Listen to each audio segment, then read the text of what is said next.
Dementia রোগটা প্রবীণদের হয়, এটি কেন হয়, কারণ কি, প্রতিকার কি, সেটিও জানবো আমরা, চিকিৎসা কি সেটাও জানবো। তার আগে প্রথমে একটু জানতে চাইবো আসলে ডিমেনশিয়া কি।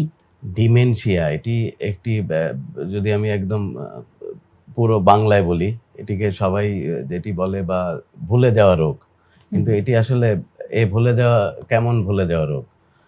এই ভুলে যাওয়া এমন এক ভুলে যাওয়া রোগ সেটি যে আমাদের মস্তিষ্কে, আমাদের ব্রেনে আমরা তো যা কিছু করি না কেন সবকিছুই স্মৃতি সংরক্ষণ করে থাকি। যে আমরা পড়াশোনা করছি, অফিসে কাজ করছি, পরিবারকে সময় দিচ্ছি, বাবা মা বা অতীত সবকিছুই আমাদের ব্রেনের একটা সিস্টেম রয়েছে। সেটি আমাদের যে মোবাইল ফোনগুলো আমরা ব্যবহার করি বা কম্পিউটার, ল্যাপটপ, সেখানে বিভিন্ন ফোল্ডার আছে।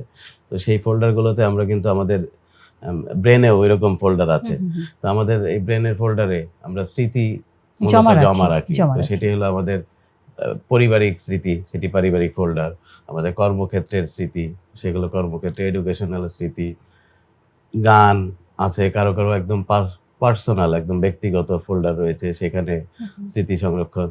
ব্রেনের একটা প্রসেস রয়েছে যে যে স্মৃতিগুলো আমাদের খুব প্রয়োজনীয় সেগুলো সংরক্ষণ করে রাখে। আবার ব্রেনের অটোমেটিক সিস্টেমেই অনেক স্মৃতি যেগুলো প্রয়োজন নেই সেগুলো আবার একাই ডিলিট হয়ে যাচ্ছে। তো ডিমেনশিয়ার ক্ষেত্রে যেটি হচ্ছে, আমাদের ব্রেনের সর্বশেষ স্মৃতি সবার আগে ডিলিট হচ্ছে।